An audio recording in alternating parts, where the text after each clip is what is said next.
Podcast Tênis Brasil com José Newton Dalcin.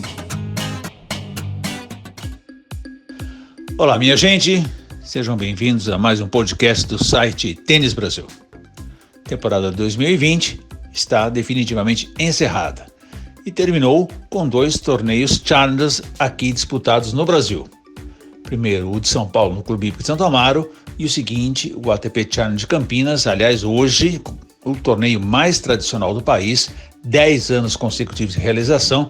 Aproveitamos para dar um parabéns para os promotores por manter esse torneio no calendário, com tantas dificuldades que tivemos esse ano, manteve o torneio no calendário com realizações importantes para dar oportunidades ao tênis brasileiro.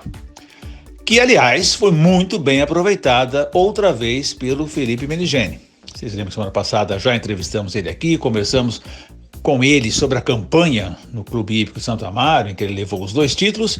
Agora em Campinas, que é a terra dele, também fez uma campanha bem elogiável, chegou à final de duplas e à semifinal de simples. Claro, cansaço, né? Uma sequência muito longa de torneios, muitas partidas disputadas em sequência, muita pressão, muita cobrança, então é natural que a segunda semana do Felipe tenha sido um pouco menos expressiva que a primeira. Mas ainda assim, 2 excelentes resultados. Felipe fica ali pertinho do número 230 do ranking e com isso ele está com 1,5 pé dentro do qualifying do Australia Open. Claro, se é que o quali vai acontecer. Vamos torcer muito para que isso aconteça. Vocês devem ter lido lá no Tênis Brasil ao longo desta semana que se especula a realização do quali do Australia Open fora do país, fora da Austrália. Isso por causa do problema da quarentena obrigatória imposta pelo governo local. E se fala em que Dubai ou Doha seriam as opções para se realizar esse quali fora da Austrália. Obviamente por possuírem pisos semelhantes, condições climáticas um pouco semelhantes à Austrália.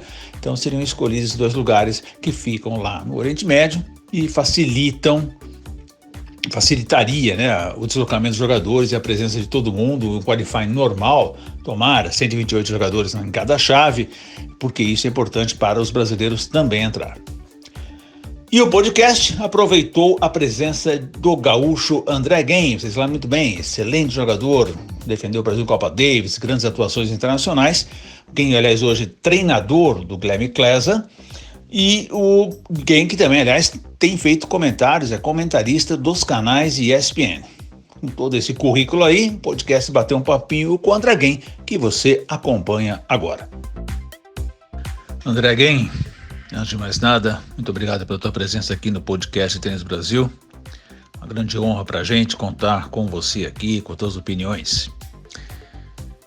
Mas, Alemão, me diga o seguinte, eu vou colocar você numa fogueira aqui. Eu vou querer tua opinião sobre as 5 grandes polêmicas da temporada. Tá preparado? Então vamos lá. Primeira delas, é hora de se discutir quem é o GOAT? Fala, Dalcin, um prazer estar participando com você aqui do podcast. Agora não é a hora, já entrando direto no jogo, agora não é a hora de se discutir quem é o GOAT.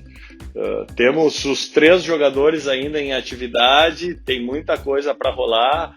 A próxima temporada pode trazer novos títulos, novas taças, novos recordes também de semana, né? Então, agora não vejo como, né, ter uma resposta convincente para essa pergunta.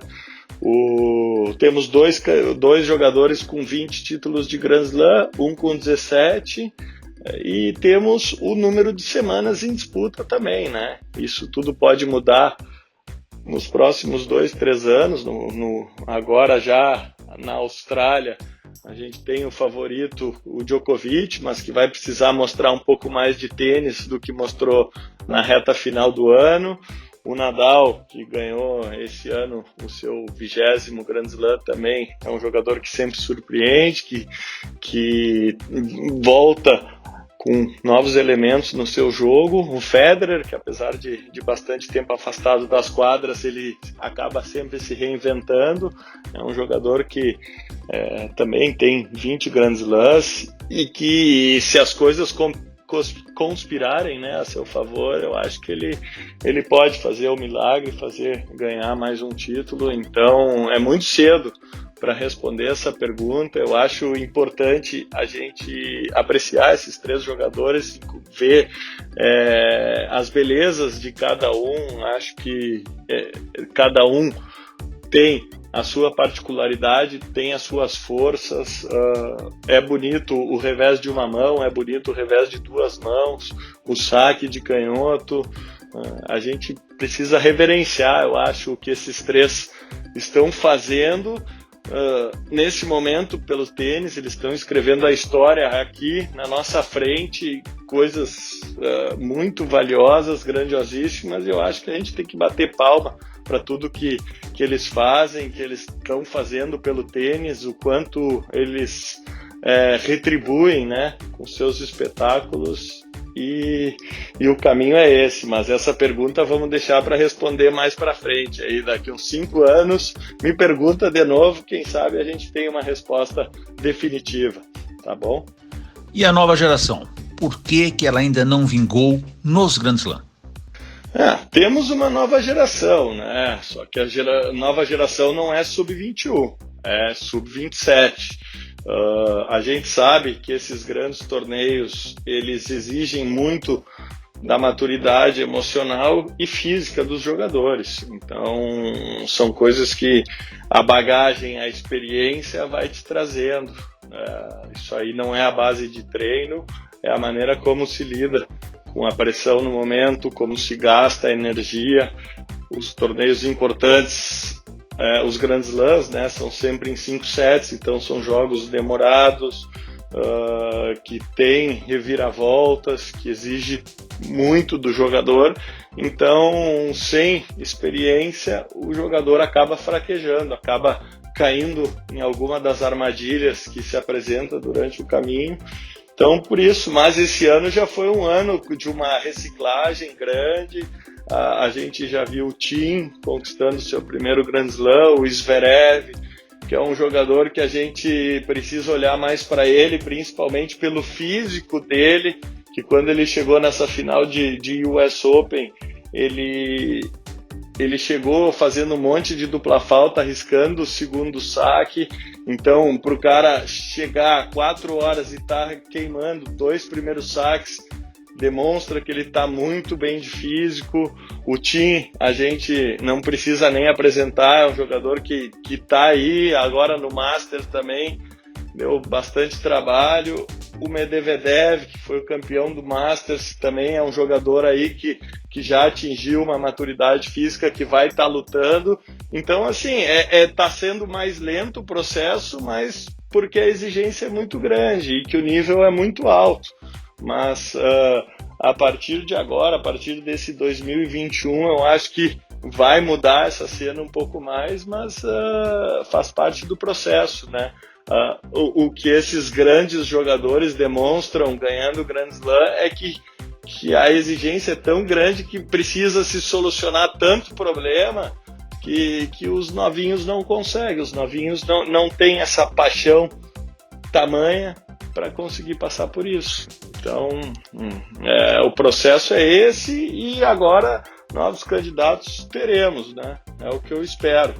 Vai ser bom para o tênis e vai ser bom para todo mundo. 5 sets. Os Grand Slam devem manter os 5 sets? O que você acha? Claro, Grand Slam tem que ser 5 sets sempre.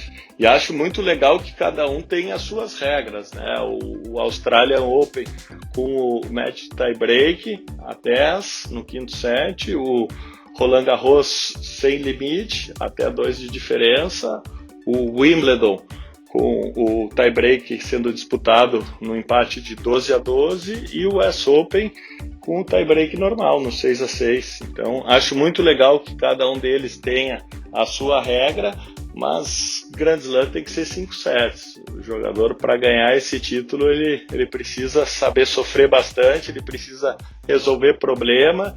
Então, só numa partida de 5 sets que a gente consegue ver quando o cara tira tudo e mais um pouco de dentro. Então, sem dúvida alguma, 5 sets na cabeça. E claro, tem toda essa polêmica em cima do sindicato que o Djokovic tentou criar. O que você acha a respeito? Esse foi o momento errado do Djokovic, que ele criou uma fumaça aí na hora que não precisava, né? Ele estava como centro das atenções devido àquelas exibições que houveram nos Balcãs. Então, ele já vinha no olho do furacão. E ali, aquele momento, não era a hora certa para isso. Acho que a ATP precisa renovar, precisa de várias outras maneiras de coordenar o tênis, principalmente no grupo fora dos 100 primeiros jogadores, dos 200, 300, 500, 700. Precisa olhar mais para esse grupo também, mas durante uma pandemia não era a hora. Acho que ele mandou mal ali. Mas é um movimento que mais para frente, aí, o mundo voltando ao normal, é uma coisa de se falar, de se pensar, de se bater. É uma discussão antiga, não é algo novo, mas que acaba, um movimento que nunca acaba tomando força. Então, vamos aguardar aí pelos próximos capítulos, mas nesse momento ele mandou mal com isso. E o saco por baixo, Guem? É um desrespeito? É uma alternativa tática? Qual é a tua opinião? Saque por baixo é muito válido, é válido. É um saco jogar contra quem saca por baixo, mas agora, como tática, como alternativa, eu acho muito válido. Inclusive, até eu joguei uma vez contra o Daniel Kohler, um cara que foi banido do circuito e tudo mais, e ele no segundo game me sacou por baixo. Ele me deu um saque por baixo, me surpreendeu, eu estava lá atrás, estava a 3 metros da linha de base, me sacou por baixo, eu cheguei, passei ali, ele me deu uma passada, como recurso válido, mas assim, tem que saber também a maneira como se comportar, né? Claro, existem muitas situações que elas podem trazer um embaraço a mais aí, mas vale, tá na regra, então se fizer com um jeitinho, acho que vale a pena. Pode, às vezes, confundir um pouco a cabeça do adversário e trazer novas alternativas para o jogo. Muito bem, e para fechar, você me conta aí como é que está o seu trabalho, essa sua experiência como treinador do Guilherme Klesser. Ser treinador é um esforço diário, né? Como a gente enxerga o jogo, a gente precisa passar, a maneira como passa a informação, a maneira como monta os ajustes no jogo do jogador, é um constante aprendizado, né? A gente vê como a competição ela casa muito com o trabalho, no sentido que os problemas aparecem durante as partidas, durante os jogos, coisas que a gente não consegue enxergar nos treinos. Então, ali é o grande regulador de como está jogando. Então, é importante essa transferência do que acontece numa partida, das reações do jogador para aquele tipo de bola, para aquele tipo de jogada, a maneira como a gente traduz. Esse é o principal papel do treinador, né? E é muito legal quando a gente consegue transferir e ver o trabalho que a gente vem fazendo assim na quadra, né? Como a jogada, a posição de uma bola, como rebate, como cobre a quadra, como ocupa o espaço, como se coloca em tal jogada, em tal situação, como sai do problema. Então é um trabalho duro, se sofre muito mais do lado de fora da quadra do que dentro da quadra. Isso é uma coisa que eu não esperava que fosse tão duro, achei que era bem mais suave. Mas, por outro lado, é bastante recompensador quando as coisas dão certo, quando a gente vê um jogador evoluindo, quando vê fazendo isso, fazendo aquilo. Então, mas é um esforço diário de repetição, de atenção e de cuidado, né? Então, tem sido um grande aprendizado. É isso aí, André Guem. Sabia que você ia se sair muito bem das nossas polêmicas da temporada. Grande abraço para você e vamos todos ficar de olho aí para que 2021 seja um ano o mais normal possível para o tênis internacional e brasileiro. Abração para você, André.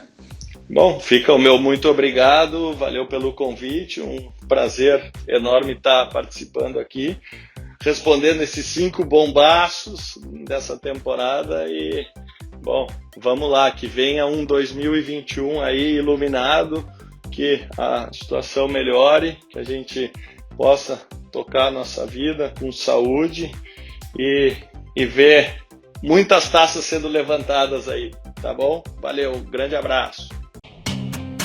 Este foi o podcast Tênis Brasil com José Newton Dalcin.